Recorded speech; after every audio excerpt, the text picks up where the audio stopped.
Good morning, everyone. Good morning, Honorable Minister. Today is a great honor for me to be at this dais, and I'm very nostalgic also. I shared with Ravi. And the background of this feeling is I came to the city in 1995 for the first time, and I graduated from the city. And I was not knowing that I'll be coming back again to the city very soon. Though it's after a decade I'm coming back to the city.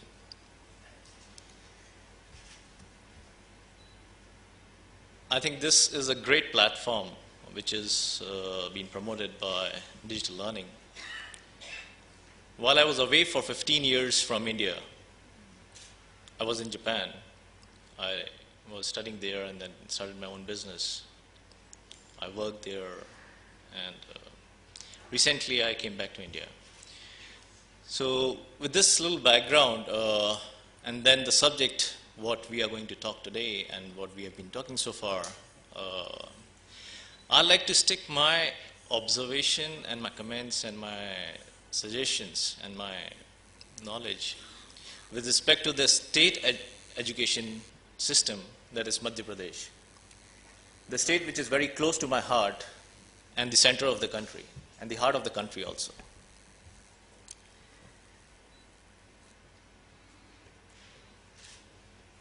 I totally agree with my colleagues. They have been emphasizing on the problems in the education system in the country. And a reform is required. And the way how to reform, the way forward is being shared. The insight is being given to us. But I carry a little different thought process.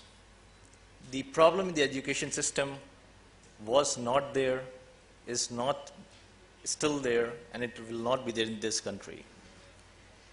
The problem is with our thought process.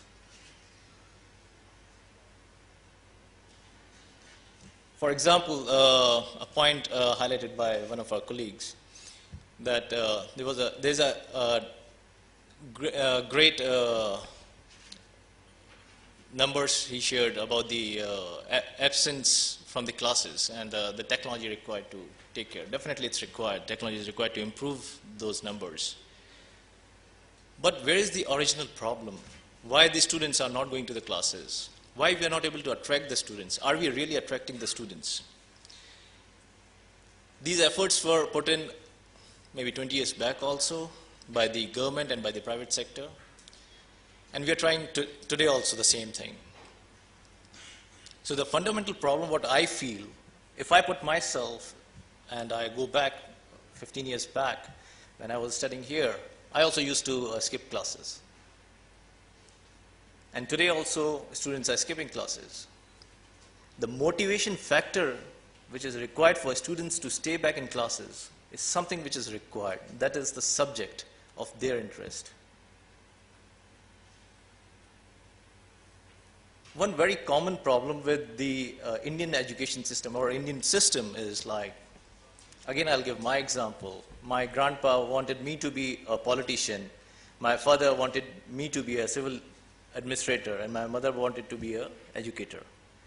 But I am, unfortunately for them, none, and I'm an angel investor. People call me VC, and a serial entrepreneur. So what we have to create, along with what valuable comments given by the colleagues of mine, is a platform where students are motivated. They take their own thoughts to decide what subject they want to study. I'm talking about the bigger problem, the bigger subject to be addressed in this country. The pressure coming from the peer parents is being passed on to the students, to the kids. The ultimate objective of a student today is just to get a good job. Why not thinking about graduating or after education, creating jobs for people? As mentioned by my colleague, create employability for the people. Don't become an employee after studying.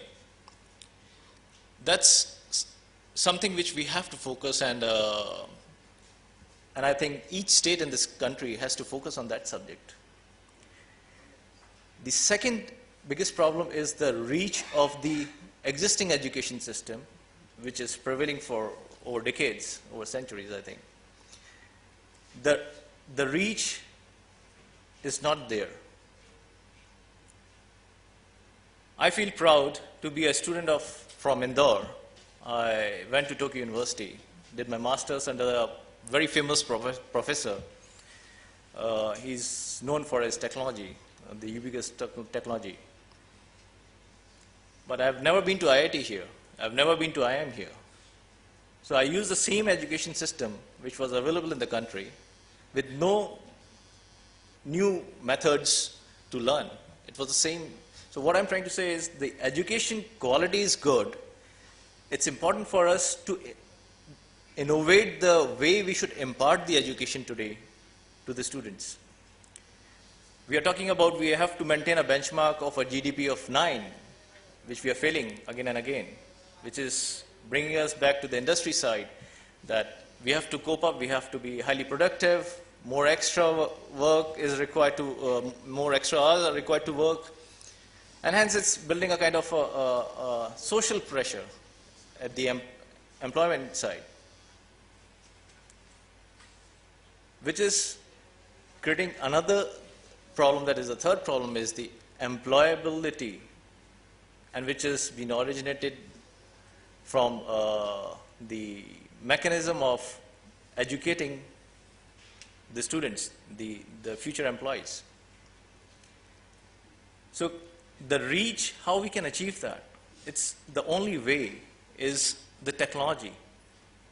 I'll be discussing in my track today about the need of technology in education. As an investor, if we look at any venture to invest in, for us, the most important aspect is the team if we are going at the very early stage. And if it is a profit-making company and a mid-size, that is Series B or C, we look at the scalability of the business. Now, the same goes for the education also. If we talk about the PPP model, we have to think about post-PPP implementation, how we can scale those business models. And this is possible in India only using ICT. It's such a huge country, diversified at every 50 kilometers, I think, with respect to the language, culture, thought process, practices, weather. So ICT is going to be one of the critical tools to give a new dimension to our education system in the country. Without taking much time, I'd like to thank you all of you, and I'll be sharing more in detail my thoughts in my session today. Thank you.